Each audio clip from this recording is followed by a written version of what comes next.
Hello, my name is Sam and welcome to BrainTech. In this video, I will show you how to fix Omegle camera blocked.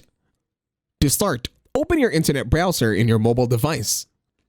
In here, search for omegle.com. Then click on the link that says www.omegle.com. After opening Omegle, follow these steps. First, click on the two letters on the lower left, then click on Website Settings. You can do that by clicking on the two letter A's on the bottom left. Click on it once again and then that's where you can find Website Settings.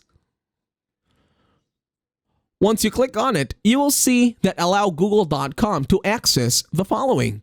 First, for camera, always make it allow. Then click on allow. And once you open omegle.com, it should be able to open your camera now. And that's it. Thank you very much for watching. Please leave a like, share, and subscribe to the channel.